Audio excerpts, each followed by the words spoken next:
Kasunod ng pagbubukas ng Zamboanga International Airport, nakatakda na ring buksan muli ang Zamboanga Port. Para sa detalye, may ulat on the spot si Sandra Aguinaldo. Sandra?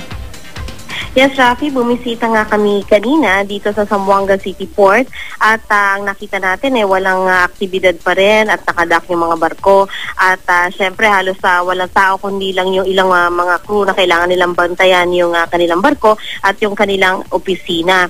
At simula nung bakbakan, Rafi, ay ilang beses tinamaan ng ligaw na bala, no, yung ilang parte nitong port at meron pang ang pagkakataon na may isang mortar, no, na bumagsak sa loob at buti naman ay wala namang nasaktan dyan sa pangyayaring yan at kanina naman nakita natin mismo yung tama ng bala nandoon sa ticketing area, no, ng port na ito at ayon doon sa mga tao sa loob ay gustong-gusto na rin nila na magbukas itong port dahil yung ilan sa kanila ay hindi sumusweldo simula nung nagbukas yung nagsimula ang bakbakan at kanina nung bumisita si DILG Secretary Marojas, sinek na rin niya yung security at tingin daw niya in 1 to 2 days ay pwede nang mabuksan itong port na ito. Ang kailangan daw i-make sure dito, Rafi, ay yung seguridad pa rin talaga.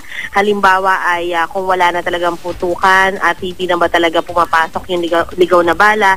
At saka syempre yung screening daw ng passengers, kailangan talaga na ma-make sure na yung mga pasahero ay hindi mahaluan daw ng elemento ng MNLF or kung anumang grupo na gustong tumulong sa MNLF. Pati na rin yung baggage. Kailangan nila talaga masiguro na kaya nilang ma-screen ito thoroughly bago maisakay sa barko at ito ay may kaugnayan pa rin doon sa sinasabing banta ng possible reinforcement ng MNLF na papunta na umano o maaaring nakarating na dito sa Zamboanga City.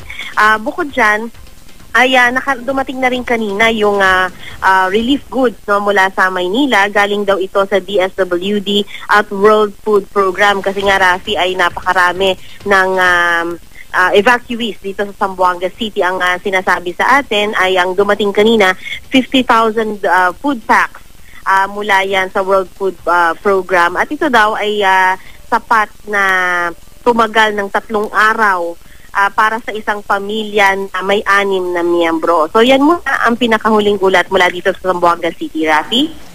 Sandra, sa ating pagkakalam, merong lumang port dyan sa Zamboanga. Ito ba hindi nagamit at naging alternatibong port na medyo mas malayo-layo dyan sa nangyayaring bakbakan ngayon?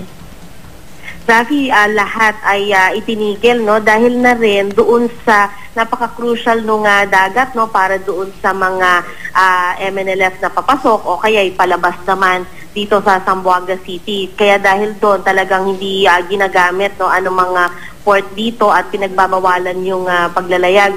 Katunayan, pati yung mga, syempre, kababayan nating Badjaw, no, yung kanilang mga vintage, yung mga sinasakyan nila, ay nakatabi ngayon doon sa, sa baybayin dahil na rin dito sa pangamba sa mga ligaw na bala at patuloy na bakbakan ngayon sa pagitan ng MNLF at ng gobyerno, Rafi. So, Sandra, pati yung mga mangingisda, apektado na rin dyan sa ginagawang blockade at yung pagbabawal ng militar sa ngayon?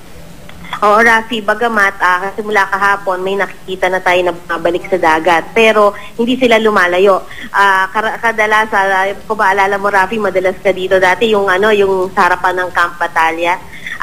Dahil siguro feeling nila secured sila doon, nangingisda sila doon sa area na yon.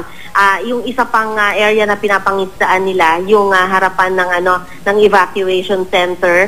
May mga nagbi-beach na dyan, Rafi, may mga naliligo, tapos may mga ilan na nangingisda at hindi sila lumalayo sa pangsang.